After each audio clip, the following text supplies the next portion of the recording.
En revanche, pour la prise en charge des frais de scolarité en terminale cette année et en terminale et en première 2009, l'an prochain à la rentrée de septembre 2008 et enfin en septembre 2009 pour la seconde, la première et la terminale, c'est-à-dire pour l'ensemble du lycée à la française, pas le lycée à l'américaine, c'est-à-dire que la classe de 3e qui est considérée souvent en 9th grade comme faisant partie du lycée aux États-Unis ne fait pas partie de ces mesures, et bien le lycée à la française, de la seconde à la terminale à partir de septembre 2009, fait partie de cette prise en charge.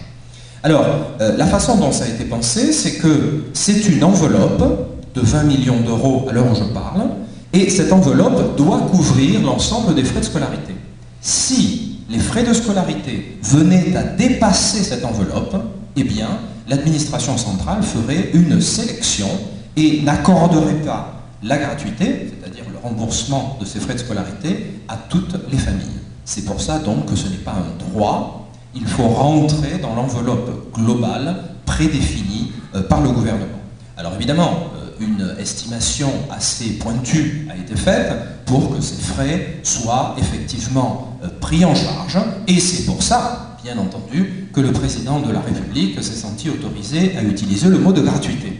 De fait, au cours de l'année actuelle, l'ensemble des dossiers ont pu être pris en charge, et donc il n'y a pas de dépassement, ni même atteinte de l'ensemble des limites de l'enveloppe préétablie.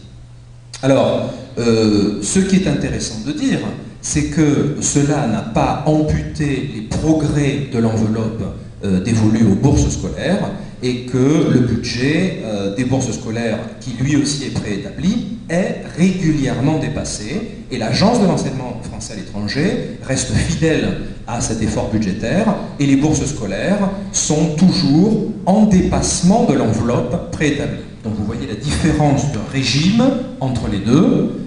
La prise en charge ne dépasserait pas l'enveloppe préétablie, même si elle n'a pas été atteinte cette année, donc tout va bien, si j'ose dire, alors que les bourses scolaires, elles, ont une limite préétablie, mais il y a systématiquement un dépassement.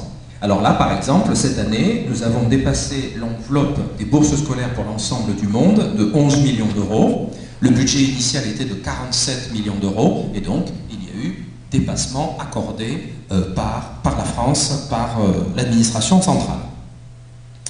Donc, vous voyez le régime de cette prise en charge et comment il fonctionne. Donc, le dernier élément en matière budgétaire, j'ai mentionné donc l'effort immobilier, l'effort sur la prise en charge, l'effort sur les bourses.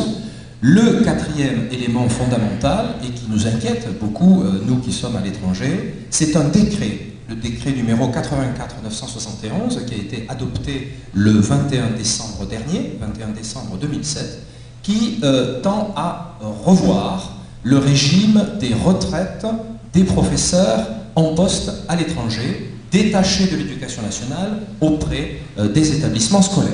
De quoi s'agit-il? C'est une question assez simple que vous connaissez vraisemblablement. En France, eh bien, les retraites fonctionnent par répartition, c'est-à-dire que ce sont les cotisations de ceux qui travaillent qui permettent le versement des retraites de ceux qui sont retraités. C'est ce que l'on appelle par répartition, contrairement au système américain qui est surtout par capitalisation. Vous touchez la retraite que vous avez mise de côté quand vous travaillez. Eh bien, en France, c'est toujours un système de répartition de façon très large et très majoritaire. Et il y a ce que l'on appelle une part patronale de la cotisation à la retraite. Et pour les professeurs, pour les fonctionnaires, la part patronale est payée par l'État, bien entendu. Et jusqu'à présent, jusqu'à l'adoption de ce décret, eh bien, l'État français payait la part patronale des professeurs détachés à l'étranger. Ce décret du 21 décembre 2007 stipule que la part patronale ne sera plus payée par le gouvernement, et qu'il faudra donc trouver d'autres sources de financement. Et ce, à compter du 1er janvier 2008. C'est-à-dire, c'est déjà passé ce que je raconte là. Et évidemment, dès le mois de janvier-février, une fois qu'on s'est remis des vacances de fin d'année et des festivités diverses et variées, les établissements scolaires de l'étranger et les élus dont je fais partie, nous nous sommes saisis de la question et nous avons dit, écoutez, il faut absolument trouver une solution, parce que beaucoup d'écoles ne peuvent tout simplement pas payer et cette part patronale des retraites qui s'élève à plus de 50% des salaires des fonctionnaires dont je parle. Alors plus vous avez de professeurs français, évidemment, plus c'est coûteux. Et cela va sans dire, au 1er janvier 2008, alors que la mesure a été adoptée par décret en décembre 2007, eh bien, les écoles n'ont pas dans leur budget cette enveloppe. Donc ce que nous avons fait, nous les élus, c'est nous mobiliser et nous avons obtenu du cabinet du Premier ministre un report de cette mesure au 1er janvier 2009. Il s'agit donc maintenant de savoir qui prendra en charge ce surplus, ce coût supplémentaire. Ce coût supplémentaire est largement supérieur à la prise en charge. Je ne fais pas ici de lien artificiel entre les deux mesures. Personne ne pense, de toute bonne foi, qu'il y ait un lien entre les deux mesures, que le gouvernement ait voulu financer la prise en charge par l'économie créée par la fin des cotisations patronales au régime des retraites. Mais il est clair que ces cotisations rapporteraient à l'État plus que ne lui coûterait la prise en charge.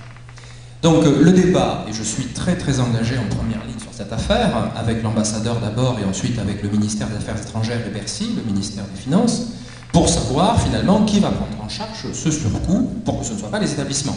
Donc toutes les hypothèses sont possibles, que ce soit les établissements, que ce soit les établissements et l'Agence de l'enseignement français à l'étranger, qu'il y ait tout simplement une enveloppe budgétaire mise à la disposition de l'agence, comme ça a été fait pour la prise en charge après tout. Voyez ?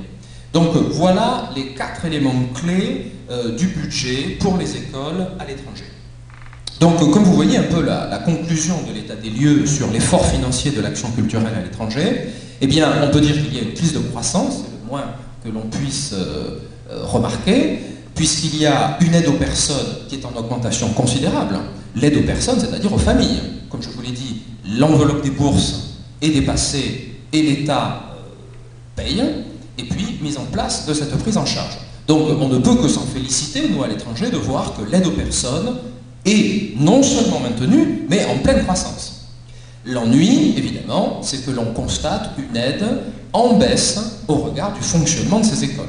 Alors, d'abord pour l'immobilier, bien, je n'ai pas besoin de vous l'annoncer, vous le savez déjà, aux États-Unis, l'aide à l'immobilier est extrêmement faible.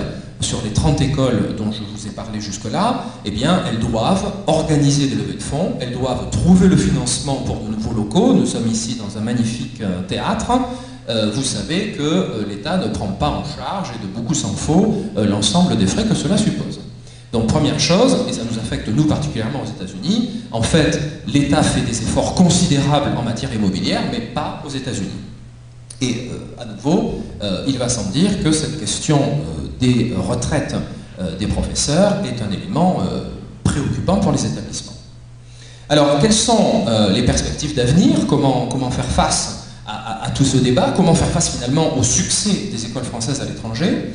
Eh bien, des états généraux de l'enseignement français à l'étranger ont vu le jour et devraient remettre leurs conclusions début 2009 en faisant une sorte de conclusion sur les différents débats, comment y faire face, comment le gouvernement pourrait amender ceci, étendre cela et faire face aux différentes difficultés.